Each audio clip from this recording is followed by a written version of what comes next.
रूस यूक्रेन युद्ध में तबाही का तांडव जारी है। चारों तरफ खौफ का मंजर है। मिसाइलों के अटैक से खंडहर बनी इमारतें बर्बादी की दास्तां बयां कर रही हैं। नमस्कार, मैं हूं अभिषेक। विनाशकाल का आज 28वां दिन है। कई दौर की बातचीत बेनतीजा रही। जंग के बीच अमेरिका और रूस में जुबानी वार पलटवार भी जारी है। अमेरिका का दावा है कि रूस ने जिस मकसद के साथ यूक्रेन जंग शुरू की थी वो उसे हासिल करने में नाकाम रहा है। हालांकि इस नाकामी के बावजूद यह युद्ध आसानी से खत्म नहीं होगा। रूस की बमबारी से लगातार लोगों के आशियाने खाक हो रहे हैं और शहर की खूबसूरत और ऐतिहासिक इमारतें चुटकियों में मलबे में तब्दील होती जा रही हैं। लेकिन आसमान से बरसता रूसी फौज का बारूद रुकने का नाम नहीं ले रहा। शहर छोड़कर अपनी जान बचाने के लिए भागते लोग और दहशत के सन्नाटे को तोड़ती मातम मनाते लोगों की सिसकियां ही सुनाई दे रही हैं।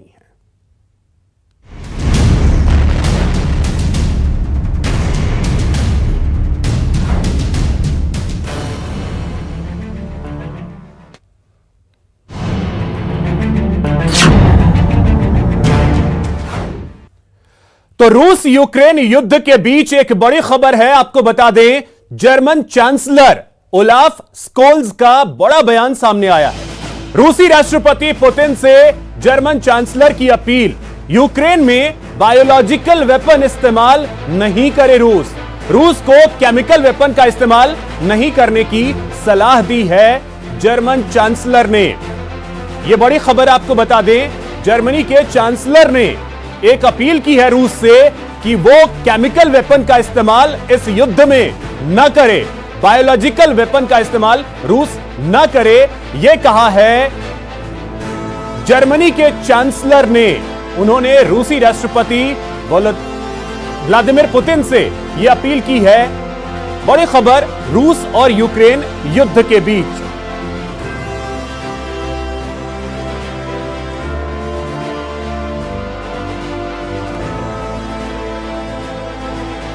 यूक्रेन से मरुधरा लौटने वाले स्टूडेंट्स के लिए जयपुर में हेल्पलाइन नंबर जारी किया गया है।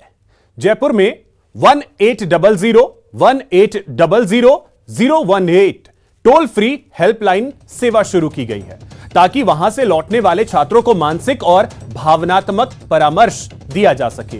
हेल्पलाइन नंबर को मन संवाद हेल्पलाइन नंबर के नाम से जाना जाएगा। यह हेल्पलाइन नंबर सभी कार्य दिवसों को प्रातः 9 बजे से शुरू होकर शाम 5 बजे तक संचालित होगा।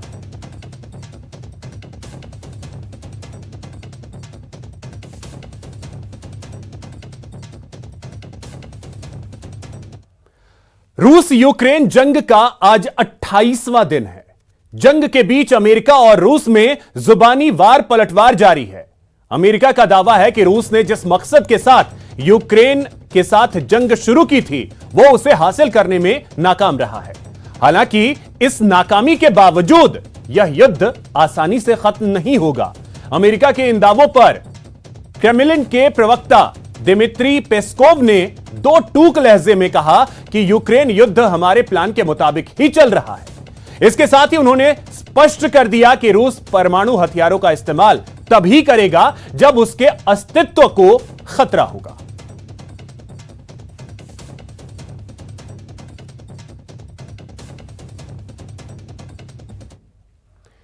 यूक्रेन में हर पल तबाही की नई दास्तान लिखी जा रही है।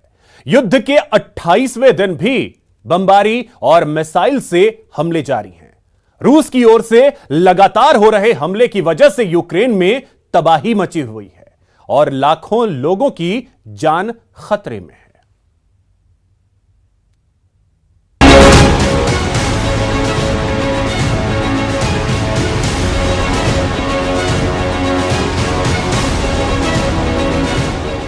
जलते मकान, बर्बाद इमारतें बमबारी के बाद का खौफनाक मंजर दिखा रही हैं। शहर छोड़ने के लिए मची अफरा तफरी बता रही है कि यहाँ हर पल जान पर खतरा मंडरा रहा है। यहाँ रहना मौत और निकल भागना जिंदगी है।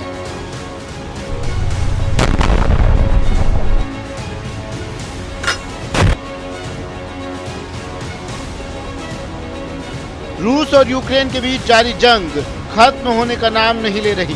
गुजरते वक्त के साथ रूस का हमला तेज होता जा रहा है। रूस ने यूक्रेन के दक्षिण तटीय शहर मारियुपोल पर भी हमले तेज कर दिए हैं। मंगलवार को हुए 2 शक्तिशाली बमों के हमले से मारियुपोल दहल उठा। यह हमले इंडस्ट्रियल एरिया पर हुए। कि इस हमले में कितने लोग मारे गए हैं इसकी पुष्टि नहीं हो पाई। वैसे रूसी सैनिक यहां लगातार हमले कर रहे हैं।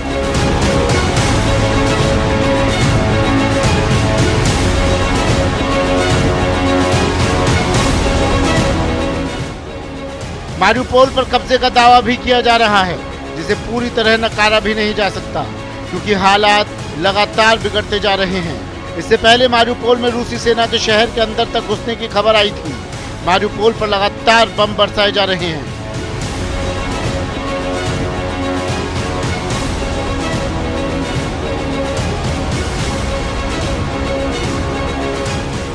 लगातार हो रहे धमाकों से लोगों में खौफ है। चारों तरफ तबाही का आलम है। मारियुपोल में स्थित यूक्रेनी स्पेशल ऑपरेशनल यूनिट आजो के ठिकाने तबाह कर दिए गए। रूसी सेना ने यहां हमले को अंजाम देने के लिए अपने सबसे घातक हथियार थर्मोबैरिक फ्लेमेथ्रोवर रॉकेट TOS-1 बर्टिनो का इस्तेमाल किया था, जो 300 किलोमीटर तक के दायरे तक जाकर दुश्मनों के चिथड़े उड़ा सकता है। हमले में इस्तेमाल हथियार और हमले के तरीके से ऐसा लगता है कि मारियुपोल पर कब्जे के लिए रूस ने पूरी ताकत झोंक दी है। मारियुपोल में एक बहुमंजिला इमारत पर गोले बरसाए गए हैं। बम और बंदूक की आवाजों से पूरे मारियुपोल में खौफ का माहौल पैदा हो गया। लोग लगातार शहर छोड़कर भाग रहे हैं। हर तरफ बिल्डिंग और टूटे घर नजर आ रहे हैं।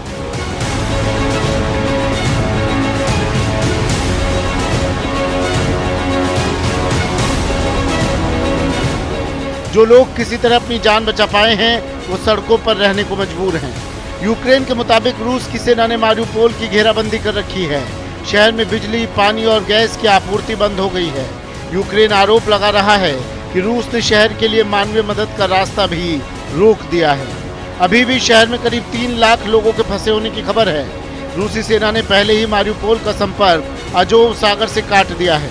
इस बीच एस्टोनिया में यूक्रेन की राजदूत ने आरोप लगाया कि मारियुपोल समेत पूरे यूक्रेन में हुए नरसंहार के लिए रूस और पुतिन जिम्मेदार हैं, जिसके सबूत के तौर पर उन्होंने एक वीडियो भी ट्वीट किया, जिसमें पूरी तरह से तहस नहस एक शहर दिखाई दिया। उन्होंने वीडियो के साथ लिखा है कि इसे देखकर अंदाजा लगा पाना मुश्किल है कि ये यूक्रेन का मारियुपोल शहर है।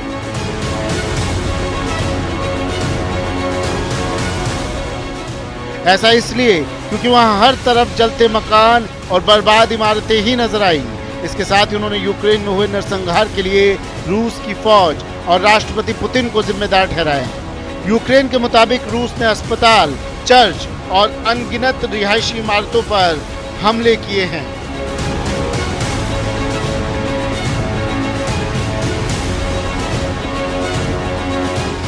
स्थानीय अधिकारियों का अनुमान है कि शहर की 80% इमारतें या तो पूरी तरह तबाह हो गई हैं या उन्हें इतना नुकसान हुआ है कि ठीक नहीं किया जा सकता है। यूक्रेन पर रूस के आक्रमण के बाद से सबसे भीषण लड़ाइयां मारियुपोल शहर के इर्द गिर्द ही हुई हैं।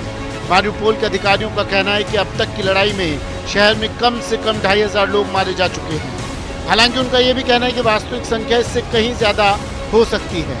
मारे गए बहुत से लोगों की लाशों को खतरे की वजह से नहीं उठाया जा रहा है। बहुत से लोगों को सामूहिक कब्रों में दफन किया गया है।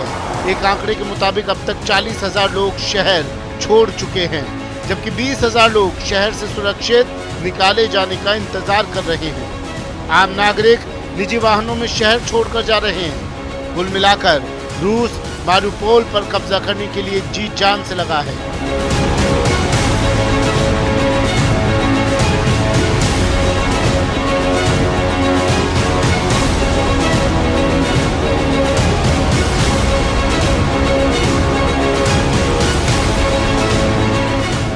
ऐसा कहा जा रहा है कि अगर रूस ने मारियुपोल फतह कर लिया तो उसके लिए यूक्रेन को हराना आसान हो जाएगा।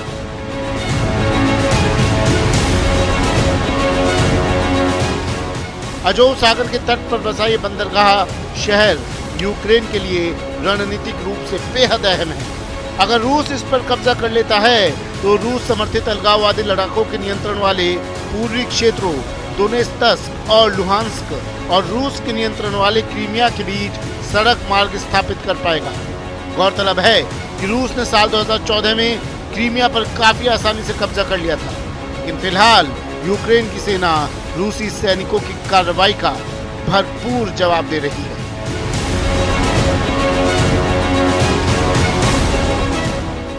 Bureau report, news 18 Rajasthan. 28 दिनों से युद्ध जारी है। अब बात परमाणु युद्ध तक आ चुकी है, लेकिन इस महायुद्ध से यूक्रेन और रूस को कितना नुकसान हुआ है? महायुद्ध में हुए नुकसान को लेकर कई तरह के डेटा सामने आ रहे हैं और हर किसी की ओर से अलग अलग आंकड़े पेश किए जा रहे हैं। अभी संयुक्त राष्ट्र मीडिया रिपोर्ट, यूक्रेन के अधिकारियों, अमेरिका की ओर से कई तरह के आंकड़े सामने आए। सबसे पहले जानिए महायुद्ध में यूक्रेन को अब तक कितना नुकसान हुआ है। हम आपको ग्राफिक्स के जरिए वो भी बता रहे हैं यूक्रेन में क्या कुछ नुकसान हुआ है। रूस के हमले से यूक्रेन की 1000 बिल्डिंग ढह चुकी हैं, 3000 के करीब लोग मारे जा चुके हैं। सबसे ज्यादा प्रभावित यूक्रेन का मारियोपोल शहर हुआ है। मारियोपोल में रूस लगातार बमबारी कर रहा है। मारियोपोल में करीब 1000 लोग मारे गए हैं, यूएन की तरफ से यह कहा गया है। मारियोपोल में अभी 3 लाख से ज्यादा लोग फंसे हुए हैं। 5000 से अधिक यूक्रेनी सैनिक मारे जा चुके हैं। यूक्रेन में अब तक 117 मासूमों की मौत हुई है। यूक्रेन में अब तक 155 बच्चे जख्मी हुए हैं। अब तक 35 लाख से अधिक लोग यूक्रेन छोड़ चुके हैं। तो यह नुकसान हुआ है यूक्रेन को। अब जरा यह भी जान लीजिए कि आखिर महायुद्ध में रूस को कितना नुकसान हुआ है। यूक्रेन के मुताबिक रूस को कितना नुकसान हुआ है तो वो जान लीजिए। रूस के 15,300 सैनिक मारे जा चुके हैं। रूस के 252 आर्टिलरी सिस्टम को तबाह किया जा चुका है। यूक्रेन ने रूस के 509 टैंक को खत्म कर दिया है। यूक्रेन ने रूस के 123 हेलीकॉप्टर को ठिकाने लगाया। 99 फाइटर जेट, 80 MLRS को बर्बाद किया है। 45 एंटी एयरक्राफ्ट सिस्टम को नष्ट किया है। यह दावा है यूक्रेन का।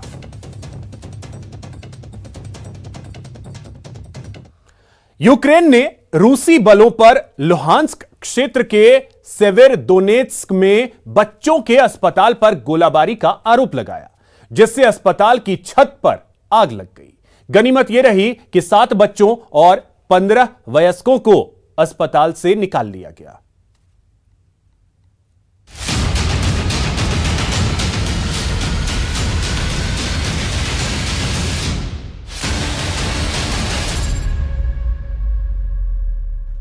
रूस यूक्रेन जंग का आज 28वां दिन है। इतना लंबा वक्त गुजरने के बाद भी रूस के आक्रामक रवैये में कोई कमी नजर नहीं आ रही। मॉस्को लगातार इस कोशिश में है कि कैसे यूक्रेन को घुटनों के बल झुकाया जाए और हथियार डालने पर मजबूर किया जाए, जबकि यूक्रेन अभी भी डटकर रूस का मुकाबला कर रहा है। यूक्रेन के कई शहरों में रूस की सेना की बमबारी जारी है। भारी नुकसान के बावजूद यूक्रेनी राष्ट्रपति जेलेंस्की आत्मसमर्पण करने के लिए तैयार नहीं है। आपके टीवी स्क्रीन पर नजर आ रही ये तस्वीरें लुहांस्क की हैं। जानकारी के अनुसार रूसी बलों ने लुहांस्क क्षेत्र के सेवेरोडोनेत्स्क में बच्चों के अस्पताल पर गोलीबारी की, जिससे अस्पताल की छत पर आग लग गई। लेकिन राहत की बात यह रही कि 7 बच्चों और 15 वयस्कों को अस्पताल से सकुशल निकाल लिया गया।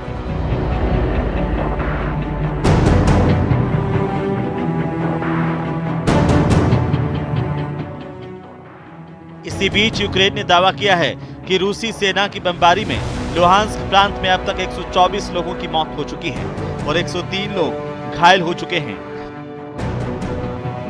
यूक्रेन के रक्षा मंत्रालय ने इससे जुड़ा एक वीडियो जारी किया है, जिसमें यूक्रेन की सेना के टैंक बर्फ से जमी सड़कों पर दौड़ते दिखे।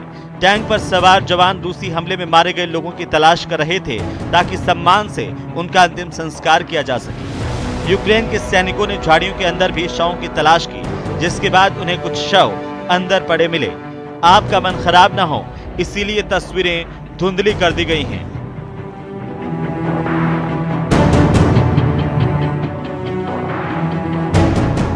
खास बात यह है कि मारे गए लोगों की तलाश के लिए खोजी कुत्तों की भी मदद ली गई, ताकि आसानी से मारे गए लोगों के शवों तक पहुंचा जा सके।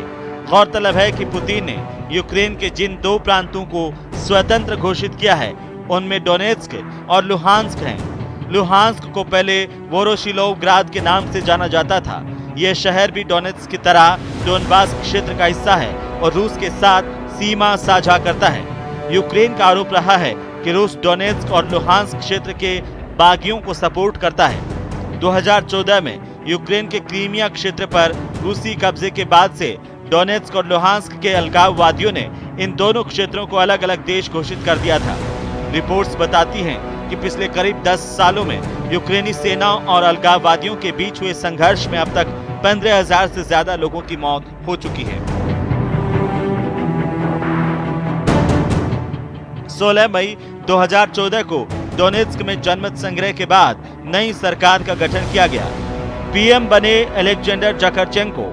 2018 में बम धमाके में उनकी मौत हो गई। लुहांस्क में 18 मई 2014 को अलगाववादियों ने नई सरकार बनाई। मौजूदा वक्त में लियोनिड पेसेचनिक यहां के प्रमुख हैं। Bureau report, news 18 Rajasthan. इतने दिन बाद भी रूसी सेना को जमीन के रास्ते से आगे बढ़ने में संघर्ष करना पड़ रहा है। उसे दक्षिण यूक्रेन में लगातार यूक्रेन की सेना से जवाब मिल रहा है। युद्ध लंबा खींचने और वैश्विक मंचों पर दरकिनार किए जाने से रूस के राष्ट्रपति व्लादिमीर पुतिन की बौखलाहट बढ़ रही है। अमेरिकी एक्सपर्ट्स आशंका जता रहे हैं कि पुतिन अब छोटे परमाणु हमले कर सकते हैं। वे परमाणु हमले की चेतावनी दे चुके हैं और अपनी परमाणु टुकड़ी को अलर्ट कर चुके हैं।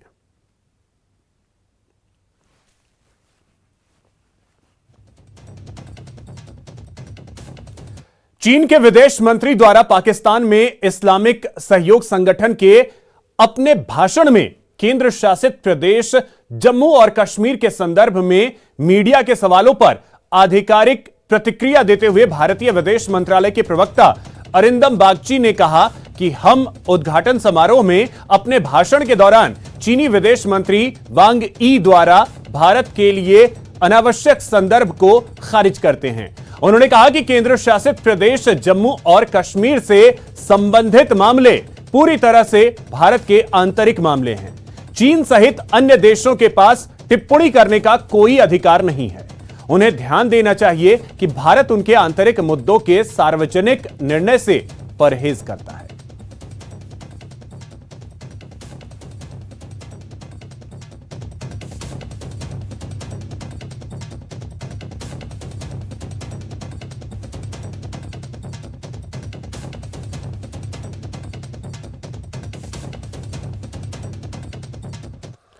तो महायुद्ध में आज के लिए बस इतना ही। नमस्कार।